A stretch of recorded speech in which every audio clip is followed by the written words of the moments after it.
So we're going to be talking epidural. Like there's just been a lot of questions about this. And I see it in the mom groups as well, in the mainstream mommy groups. Should I get the epidural? Should I not? And like a lot of the time, there's also articles that your care provider will write or somebody else will write. Like doctors are always writing these inflammatory articles about how we're basically villainizing the epidural and that we need to debunk the myths that the epidural is unsafe.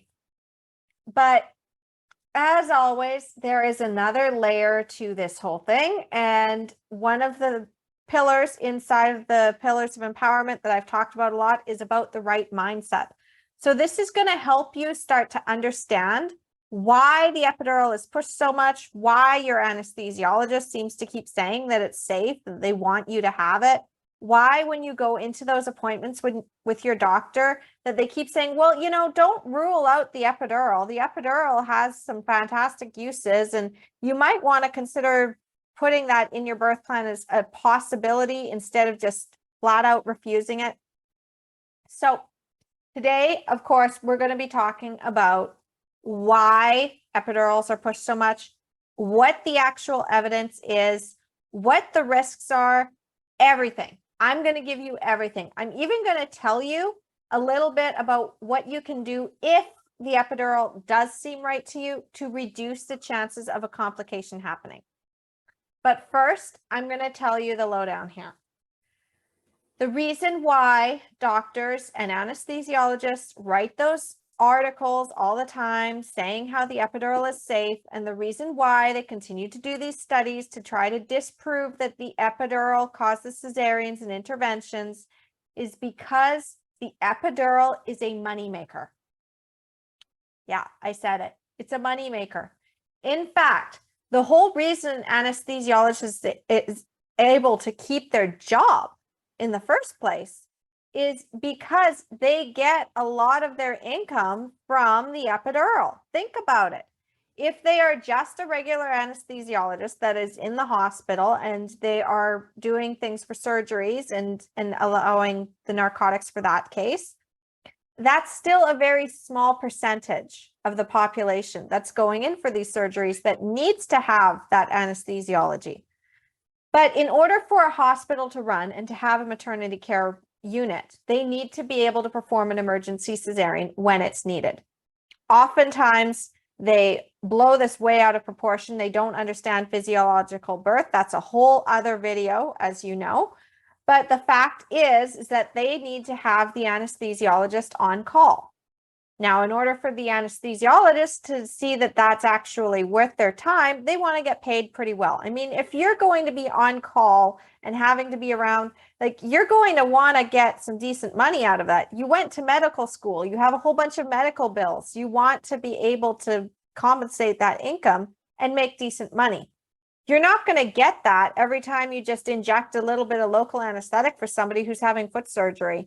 You're not going to get that for the rare person who needs to have open heart surgery or brain surgery or something where they need to be awake for.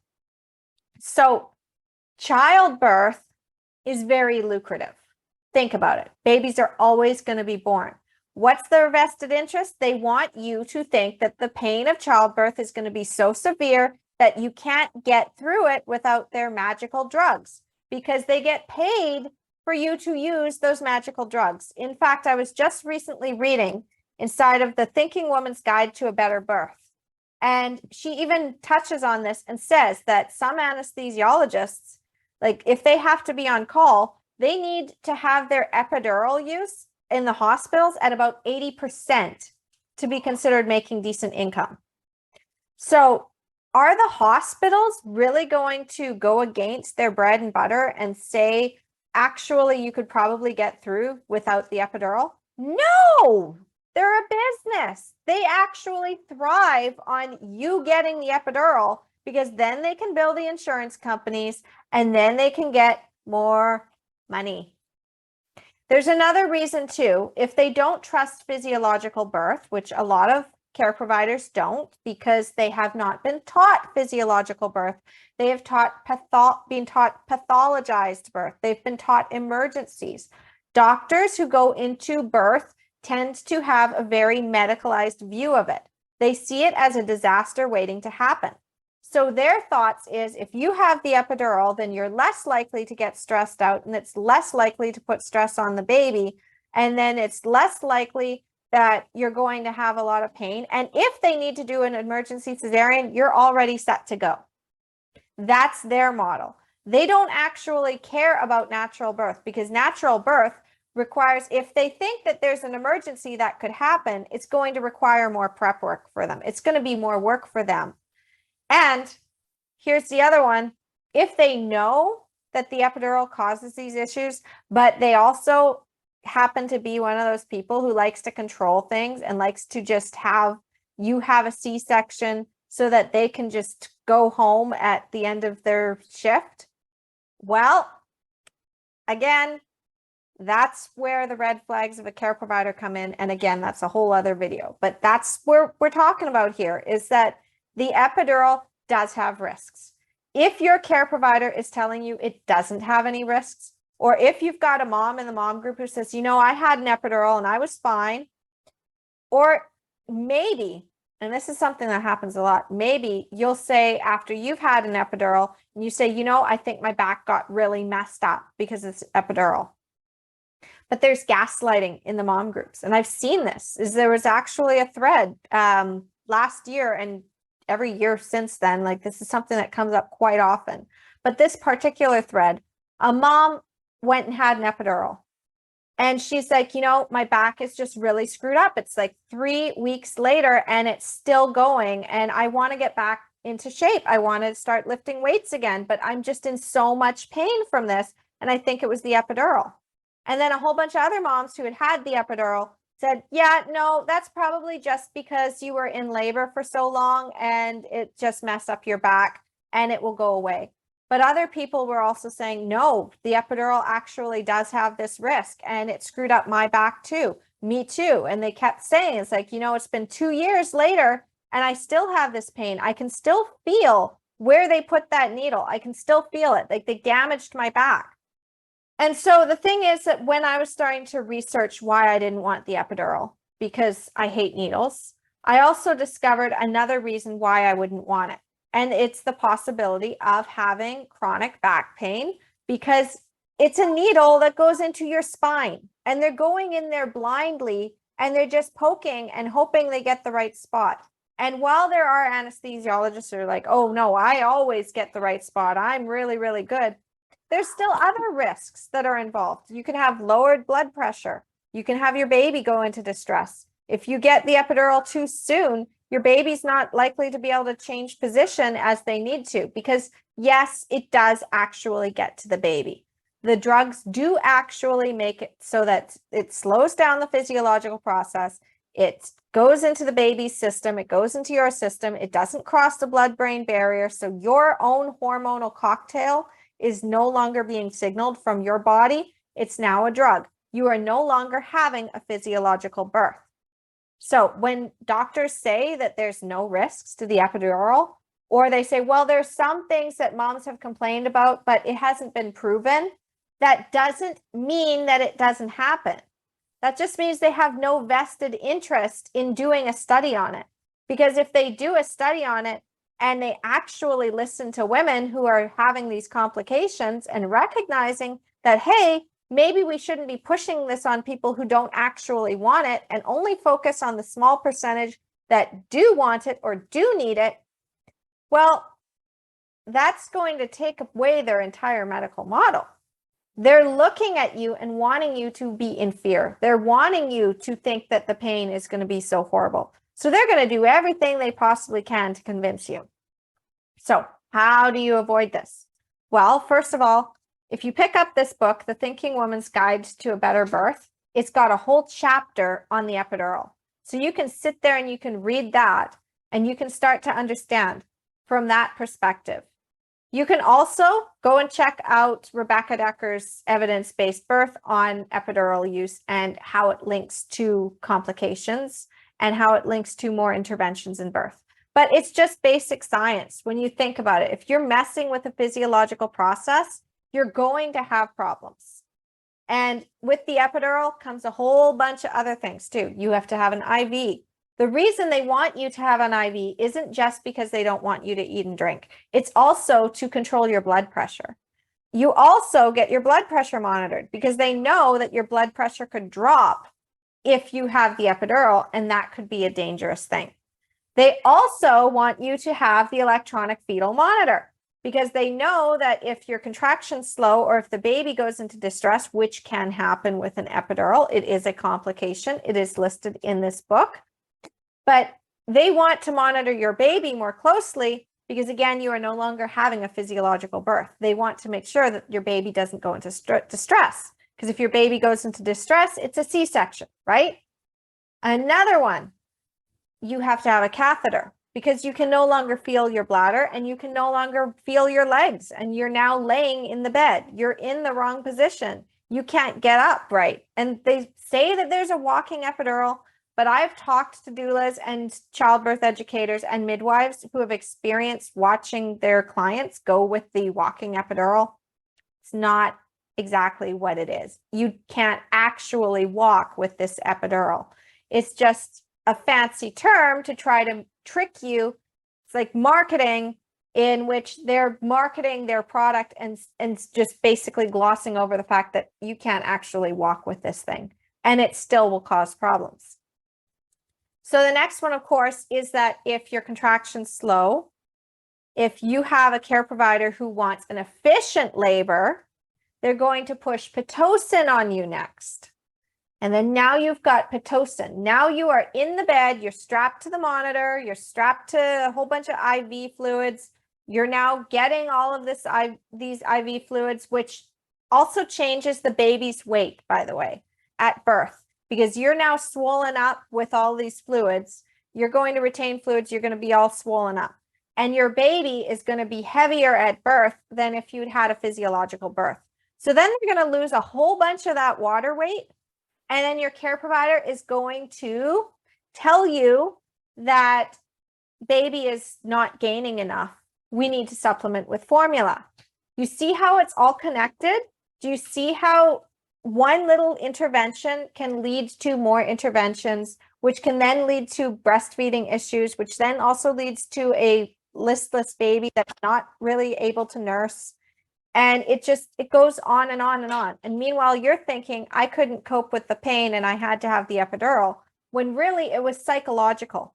It was the mindset of them constantly telling you over and over, are you sure you don't want the epidural? Because it's just going to get worse. It's just going to get more painful. Are you sure you don't want this? The anesthesiologist is not going to wait around all day. They're right in the other room, and if you don't get it now, you might not get it for another couple of hours, and this could take a long time. And they really, really push it because, again, the anesthesiologist wants to get paid, your doctor wants to get paid, and it's just the way the system works.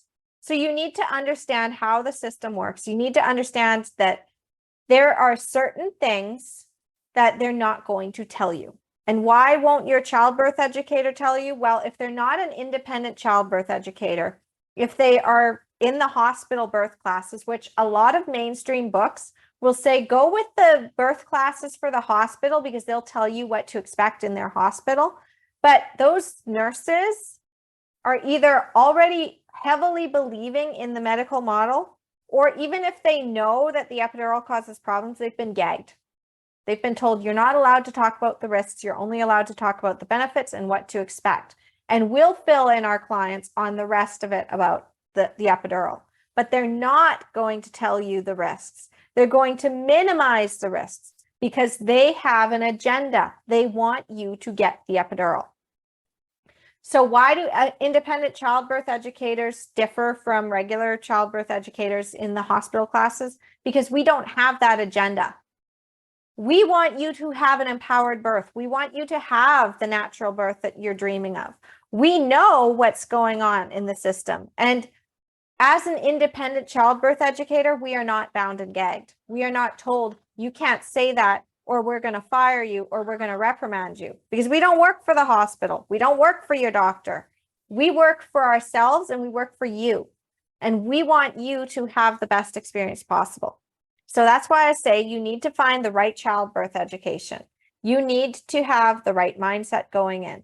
You need to recognize that the system, while it was built originally for efficiency and for getting things done, they don't understand physiological birth. They just don't. And they don't trust it, and they fear it, and they fear you suing them if something happens, some rare complication.